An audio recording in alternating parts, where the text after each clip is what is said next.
Oi, gente, tudo bem? Hoje eu queria conversar um pouquinho com vocês sobre o Confissões do Santo Agostinho. Ah, esse aqui foi o livro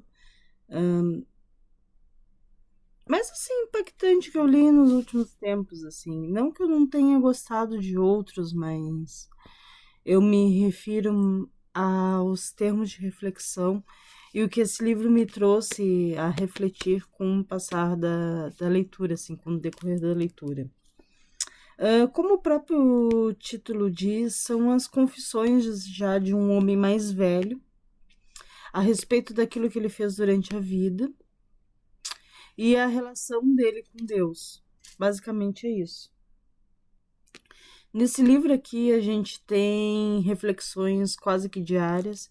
A gente tem a famosa, não sei se é famosa, mas o hábito, né, que o Agostinho ele desenvolveu de ficar refletindo a respeito do dia dele, dentro de um caderno, assim.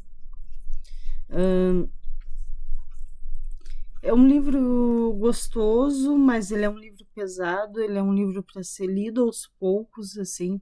A escrita dele não é tão fluida, principalmente se a gente parar para pensar que ele é um livro que essa edição mesmo, ela foi em comemoração aos 1620 anos do texto original. É uma edição bem bonita, assim, tem bastante notas de rodapé. E tem algumas. Não é bem ilustrações, mas são afrescos, são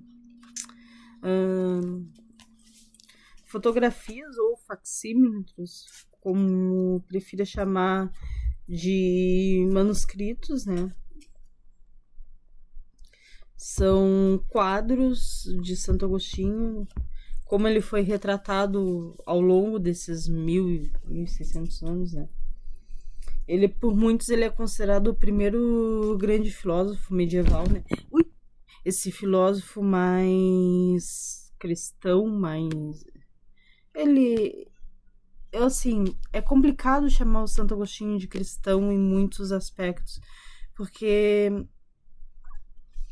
ele, no início da vida dele, ele foi um pagão, ele passou por diversas religiões, ele vai na primeira e na segunda parte do livro, ele vai falar sobre a infância e a juventude dele e sobre essa busca incessante por algo, por alguém, por acreditar, por crer. E ele vai se encontrar com o cristianismo principalmente depois da morte da mãe dele. Isso vai acontecer lá pela metade da história. E a mãe dele era uma devota cristã, né? E meio que colocou na cabeça dele a força e o poder do cristianismo, né? E a partir disso daí que ele vai começar a parar e pensar, nossa, talvez essa seja a grande filosofia. E aí ele vai ter muitas conversas com Deus em primeira pessoa, né? Claro que Deus não responde para ele diretamente, ele se utiliza de trechos da Bíblia que não eram organizados como a gente conhece hoje, né? São frases mais soltas para meio que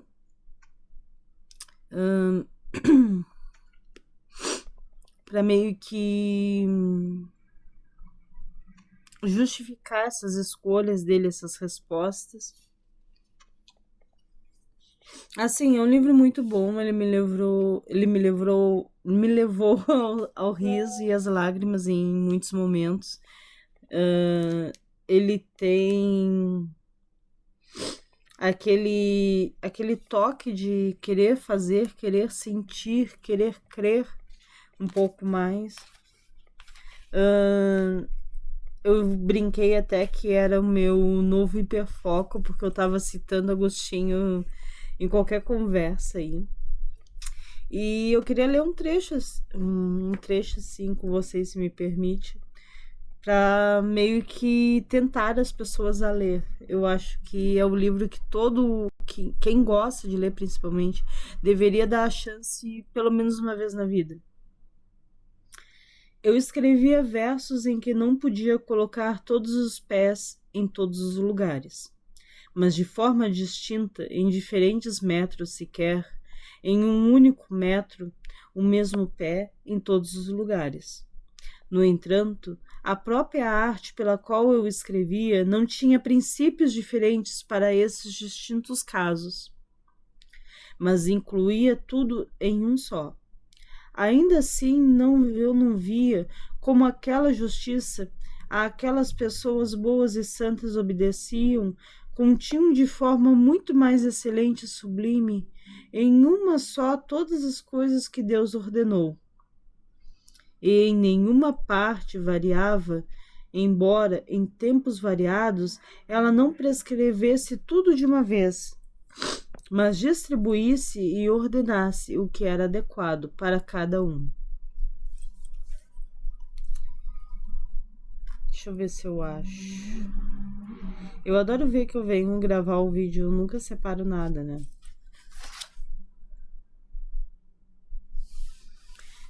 Aquele foi um trecho de quando ele tá tendo o cristianismo como uma semente dentro de si, né? E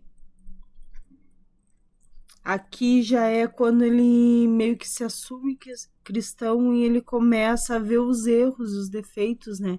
Que ele tinha na época dele de pagão, digamos assim. Aí tu me obstiveste por meio de alguém inchado com um orgulho mais antinatural. Certos livros dos platonistas traduzidos do grego e do latim.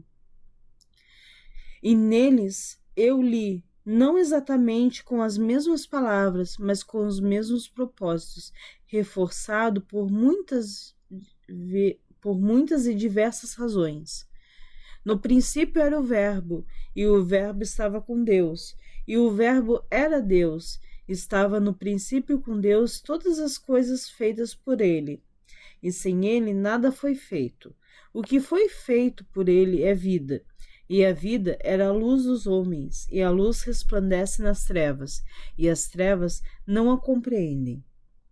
A alma do ser humano, embora dê o testemunho da luz, não é ela mesma